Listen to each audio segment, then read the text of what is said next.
You hear the term Golden Age thrown around a lot, right? It's this label we reserve for these incredible moments in history, periods of peace, wealth, and just an explosion of cultural and scientific achievement. And when you talk about ancient India, that label, that idea of a Golden Age, is almost always attached to one name, the Gupta Empire. So let's pull back the curtain on this amazing period and really figure out what made it so golden. But before we dive headfirst into the history, let's just pause on that question. What even is a golden age? Seriously, is it all about having the biggest army and the most territory? Is it about having a booming economy? Or is it something more, something you can't quite put your finger on? A flowering of ideas, of art, of knowledge that echoes down through the centuries. Let's keep that question in our minds as we go.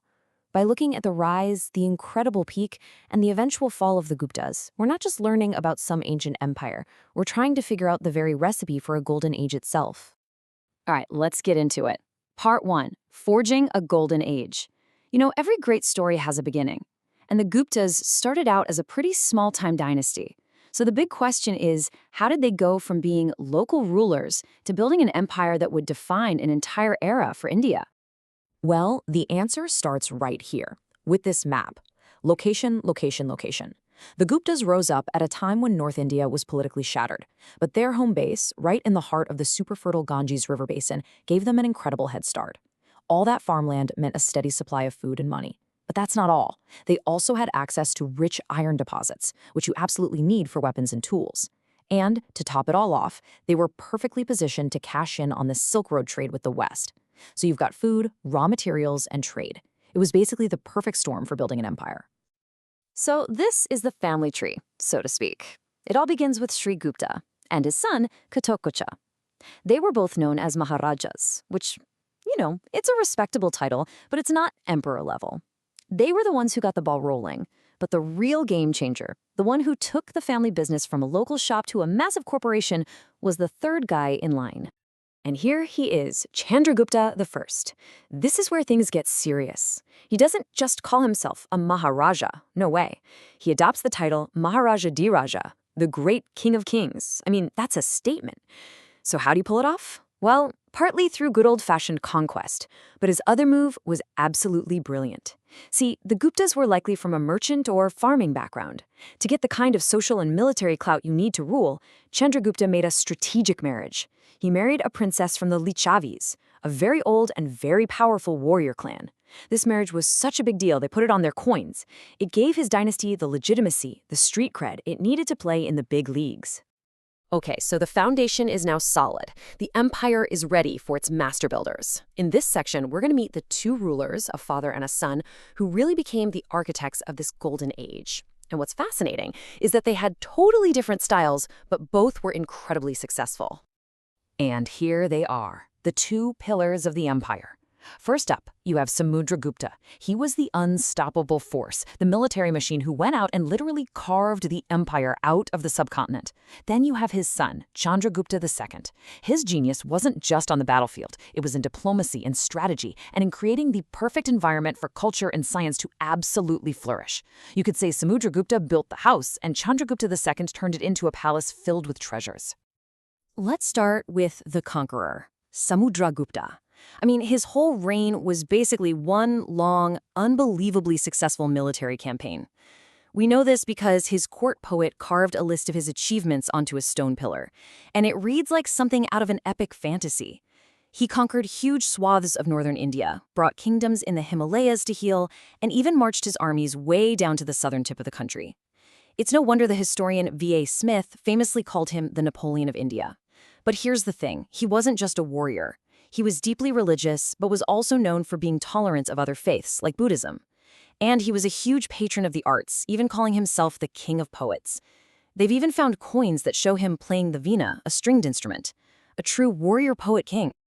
Now we get to his son, Chandragupta II. He had his own military victories for sure, but his real superpower was diplomacy and culture. He used strategic marriages to create alliances and secure the empire, which led to this long period of peace and prosperity. And what happens when you have peace and prosperity? You get innovation. His court was famous for having what were called the Navaratnas, or the 9 luminaries. Think of it as the ancient world's dream team, the Avengers of intellect. You had Kalidasa, who was basically the Shakespeare of his day. You had Varahamira, an astronomer who was centuries ahead of his time, and Dhanavantari, a legendary physician. To have all that genius in one place at one time, that is the hallmark of a golden age. Now, that brilliant core was kind of like the sun, and its light spread all across the empire.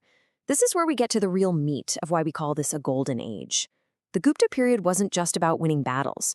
It was about this incredible explosion of knowledge in math, in science, in literature that would literally change the course of human history.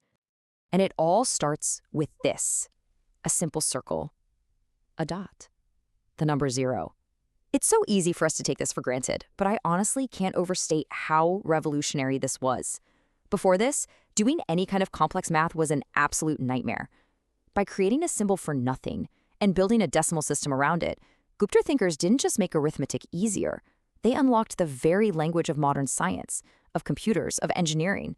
It is, without a doubt, one of the single greatest intellectual gifts India has ever given the world, and it was born right here, in this era. But the genius didn't stop there. Let me introduce you to Aryabhata, one of the greatest astronomers in history. We're talking about the 5th century AD. At a time when many people in Europe were still convinced the Earth was flat and stationary, this guy was making these incredible claims.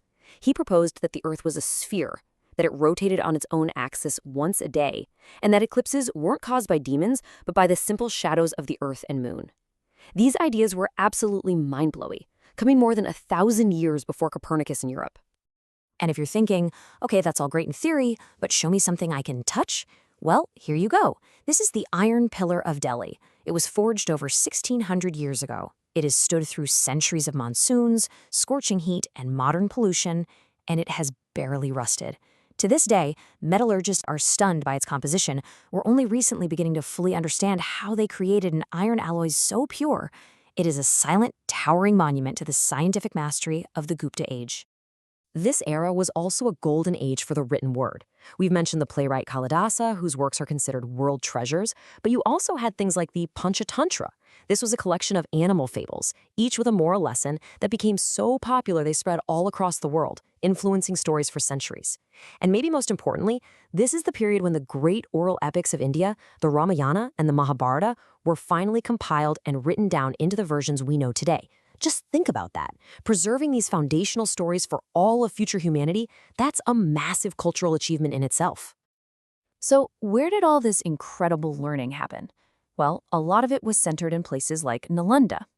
Founded by a Gupta king, Nalanda wasn't just some monastery school. It was arguably the world's first great residential university.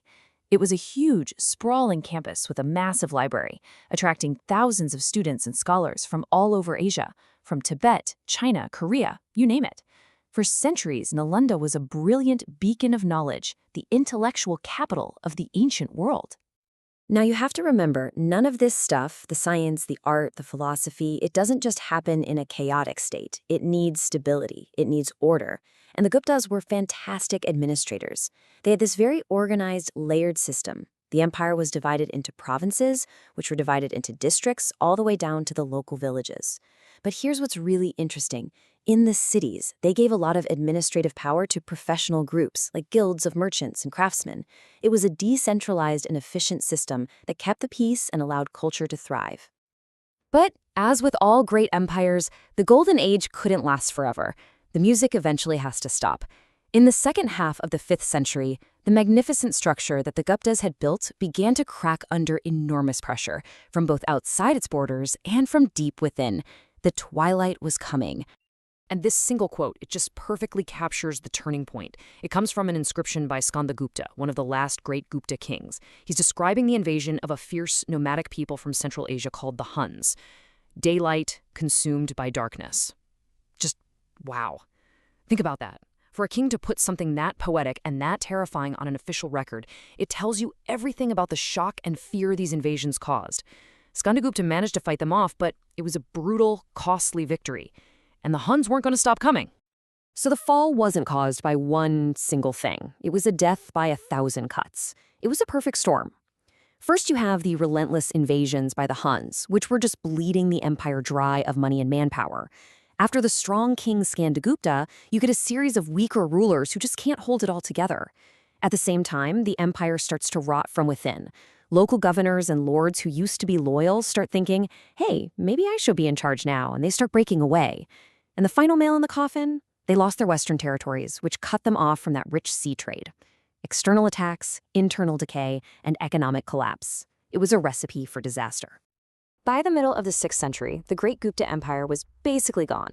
But, and this is the most important takeaway, the empire disappeared, but its legacy didn't. The political entity might have vanished from the map, but the golden age it created, that lived on. The innovations in math, the discoveries in astronomy, the literary masterpieces, the art, all of it endured. It became a foundational part of Indian culture, and it's spread out across the world, shaping societies for centuries. Which brings us right back to where we started. What defines a golden age? The story of the Guptas seems to show us that it's about so much more than military might or economic strength, because both of those things faded away. Maybe a true golden age is measured by its intellectual and cultural legacy, by the ideas and the beauty that outlive the empire itself. And that leaves us with one final thought to chew on. The Guptas' golden age rose, it shone brilliantly, and then it fell. What can that life cycle, that brilliant rise and inevitable fall, teach us about the great powers we see in our own world today?